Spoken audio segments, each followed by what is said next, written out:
Caves are quiet, but sometimes too quiet.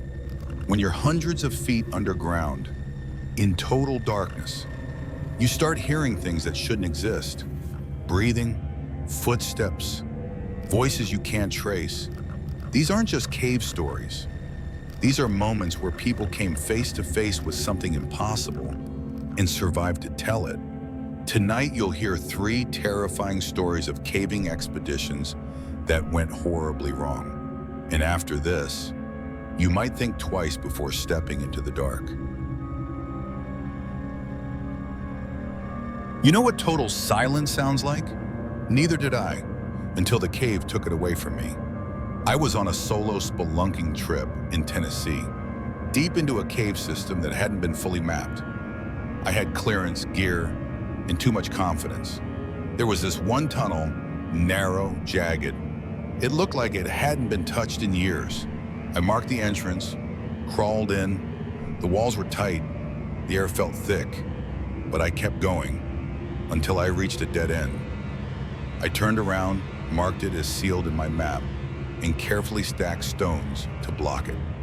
On the way back, I heard breathing. Not mine, not echo, slow, shaky, human, coming from behind the blocked tunnel. I froze, then whispered, "Hello?"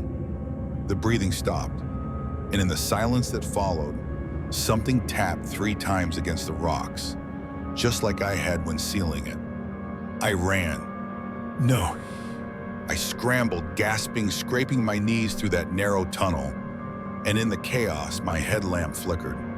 When it turned back on, a handprint was pressed on the inside of the stone wall I had built, facing out.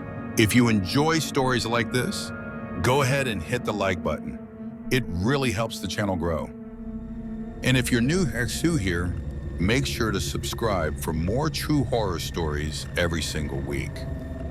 Now, let's get back to the darkness.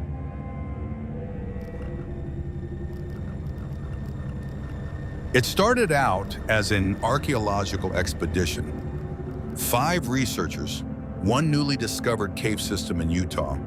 It was supposed to be untouched, but even at the entrance they found markings, symbols, lines, primitive animal shapes.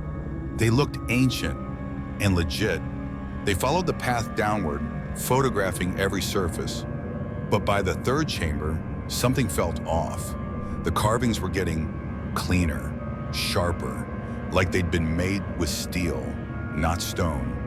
And then they found a symbol that looked like a modern wristwatch. They laughed it off, a coincidence, until Lauren, the youngest in the group, froze. She was staring at a name carved in the wall. Her own, first and last. Right under it, the day's date was tomorrow. They started heading back, fast. But the path had shifted, the exit was gone, and from somewhere deeper in the cave, they heard carving, fresh, deliberate, like someone was scratching into the rock from the inside. It was meant to be a memory, just a photo. Me and 4 friends, grinning in our helmets, ready to explore the colossal caverns in Kentucky. We took the picture at the mouth of the cave. Daylight behind us, then we went in, deeper than we should have. At one point, Jay slipped, twisted his ankle. We had to turn back early. But the weird thing, the whole time we were in there, I swear we were 6. There was always someone ahead, someone just around the next bend. A flashlight beam we never quite caught up with. We figured it was another group, or maybe a ranger. When we got out, I pulled out my phone, opened the photo, and froze. There were 6 of us in the picture.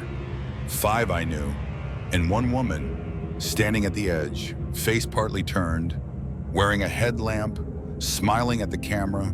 None of us remember her. None of us invited her. And when we zoomed in, her feet weren't touching the ground, just hovering slightly in the daylight.